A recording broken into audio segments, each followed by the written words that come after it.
Good morning, dear students. Today we will start with our new chapter, aldehyde, ketone and carboxylic acids. It carries 5 marks weightage in your board examination. In this chapter, first we will cover aldehyde and ketone, then we will move to carboxylic acid. Now, the question arises, what are aldehydes and what are ketones?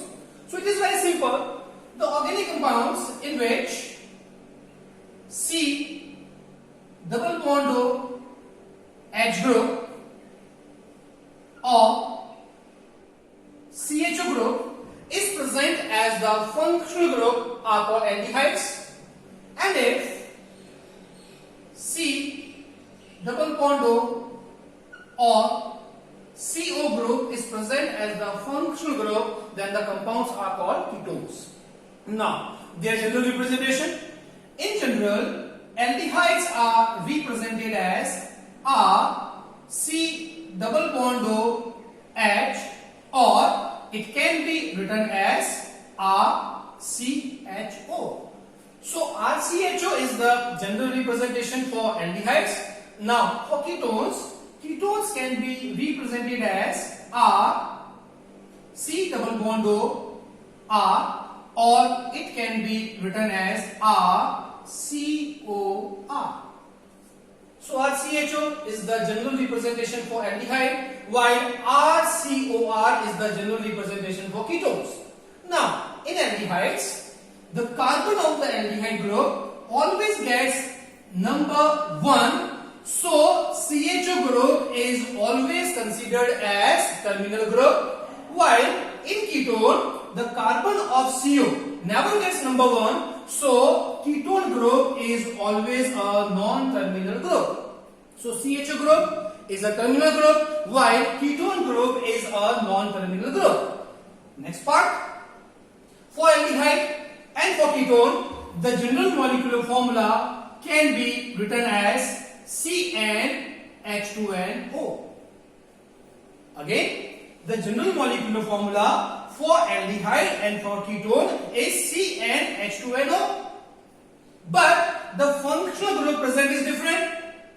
So here we can say that aldehyde exhibits functional isomerism with ketone, or ketone exhibits functional isomerism with aldehyde, or we can say aldehydes are the functional isomers of ketones.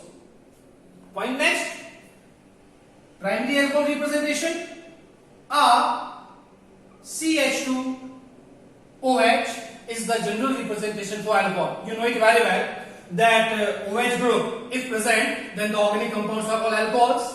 If OH group is present on 1 degree carbon, then the alcohols are called primary alcohols, or these are called 1 degree alcohol. Primary alcohols on oxidation gets converted to RCHO, or we can say CH2OH unit on oxidation gets converted to CHO. CHO is for aldehyde. So compounds obtained when primary alcohols undergoes oxidation are aldehyde. So here we can say that aldehydes are the first oxidation products of primary alcohols. Secondary alcohols, the general representation for secondary alcohols is RCHOHR. The OH group is attached to 2 degree carbon or secondary carbon, so these compounds are called secondary alcohols, or these are called 2 degree alcohols. 2 degree alcohols or secondary alcohols on oxidation gets converted to C double bond O R. You know it very well. C double bond O stands for ketone. So organic compounds obtained when secondary alcohols undergoes oxidation are called ketones. So what happens here? CHOH unit gets converted to C double bond O unit. On oxidation, CHOH unit gets converted to C double bond O unit, that is the ketone unit. So here we can say ketones are the first oxidation products of secondary alcohols. Now, the next part is their nomenclature. For nomenclature, we use two naming system. First one is IUPAC and second one is common name system. First type, that is IUPAC. IUPAC stands for International Union of Pure and Applied Chemistry. Now, according to IUPAC, for naming aldehyde, we always use secondary suffix -al. So, according to IUPAC, all aldehydes are named as alkenyl. Al stands for word root, N stands for primary suffix, al stands for secondary suffix. So al here represents presence of aldehyde. For ketone, we use secondary suffix on. So according to IUPAC, all ketones are named as alkenol. Again, L stands for word root, N stands for primary suffix, and on stands for secondary suffix.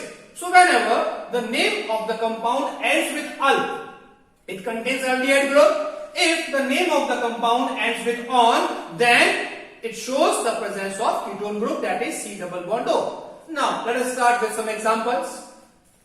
The first member of aldehyde or the simplest member of aldehyde can be represented as HCHO because CHO group is present here. So these compounds or this compound will be named as alkenyl. How many carbons are there? Because one carbon atom is there, so this compound is called methanol. Move to next higher member. We will increase one carbon atom.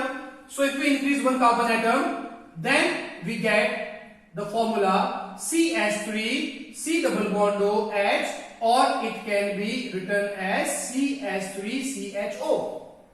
Group is CHO group. So definitely compound will be named as alkenyl because two carbon atoms are there. For two carbon atoms we use word root H. So second compound or the second member is named as ethanol. Move to next higher member. We will increase one more carbon atom. If we increase one more carbon atom, then the formula becomes CH3 CH2 C double bond OH. How many carbons are there? 3 carbon atoms are there. So word root use will be prop. So according to IUPAC, the third member is named as propanol. Now move to ketone. Ketones are named as alkanol. Remember, the first member of ketone requires 3 carbon atoms because ketone is a non-terminal group. Now C double bond O group is there. Alkanol will be used. How many carbons are there? 3 carbons are there. So word root use will be prop. So this compound is named as propanol. Next higher number will be having 4 carbon atom.